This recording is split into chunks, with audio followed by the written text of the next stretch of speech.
Chef JPY terbang dari tahun 2016 sampailah ke hari ini. Setiap tahun cipta rekod all time high demi all time high. Memang tak toleh belakang punyalah.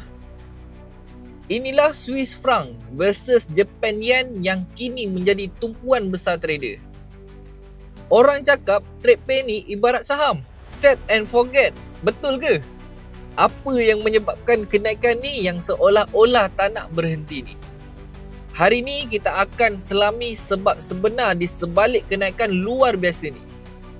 Dan kita akan analisa untuk tahu ke mana sebenar pair ni nak pergi untuk jangka pendek dan jangka panjang. So, make sure korang tonton sampai habis. By the way, kalau korang baru dekat sini, jangan lupa untuk subscribe. Okey, jom kita mulakan. Apa yang berlaku di dunia sekarang yang menyebabkan Chef JPY melonjak naik tinggi? Ada beberapa sebab utama.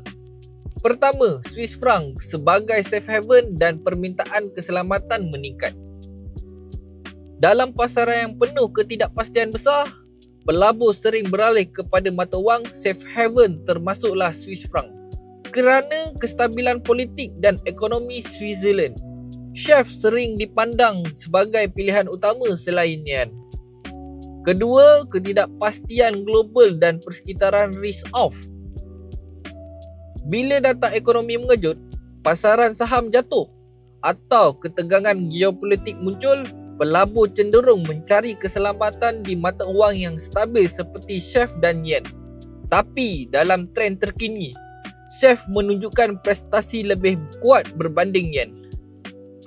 Ketiga, berita Bank Switzerland dan prospek dasar monetari. Swiss National Bank cenderung mengekalkan dasar monetari yang stabil dan kurang tekanan untuk pemotongan kadar kerana inflasi terkawal. Ini menjadi Swiss franc menarik di mata pelabur. Citi pernah mengesahkan outlook Swiss franc menjelang mesyuarat SNB adalah kuat dan tidak menunjukkan potongan kadar faedah. Keempat, perbezaan prestasi antara Chef dan JPY. Walaupun kedua-dua mata wang ni dianggap sebagai safe haven, situasi ekonomi di Jepun telah menyebabkan JPY sedikit lebih lemah berbanding Chef dalam beberapa episod risiko global. Ini meningkatkan pasangan Chef JPY ke arah yang lebih tinggi. Kita tengok pula dari segi technical analysis. Carta menunjukkan Chef JPY strong bullish bertahun-tahun dan berturut-turut. Dan bukan pergerakan biasa-biasa je, ia mempunyai kenaikan yang sangat signifikan.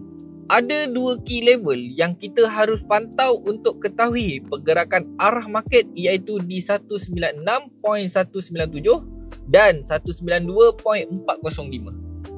Zon utama yang saya akan fokus untuk cari long dahulu ialah di 194.554 dan 193.934. Saya menjagakan price akan bermain di dalam kawasan zon ini terdahulu sebelum meneruskan kenaikan ke key level 196.197. Dan jika dia berjaya break key level atas, ada keberangkalian yang dia akan teruskan momentum naik tanpa henti.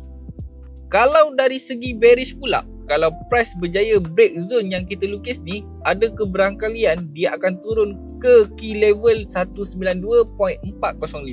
Dan jika dia berjaya break key level bawah tu, ada keberangkalian price akan buat penurunan sementara momentum pulih untuk naik semula. Tapi overall, jika ikut technical analysis ni, price berada dalam keadaan positif dan sangat cenderung untuk long. Kita tengok pula rumusan berdasarkan berita minggu ini dan jangkaan pada minggu-minggu akan datang. Antara data yang penting minggu ni dan akan datang adalah data ekonomi dan spekulasi Bank of Japan main peranan besar sebab sentimen terhadap yen mempengaruhi pasaran cross pair termasuk Chef JPY.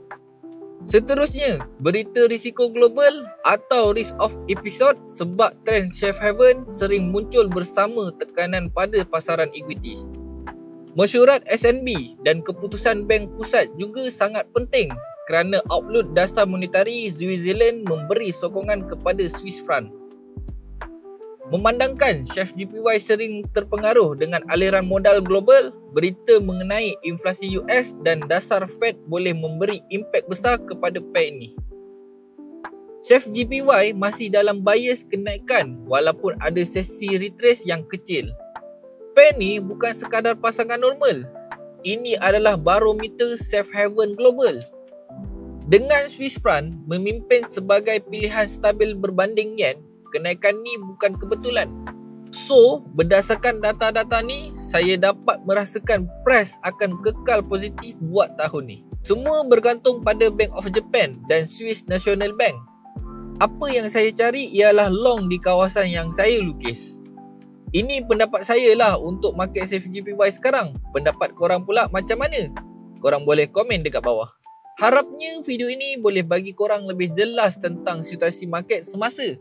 By the way, kalau korang nak belajar trading secara mendalam, korang boleh join kelas saya secara percuma saja. Korang klik link dekat bawah.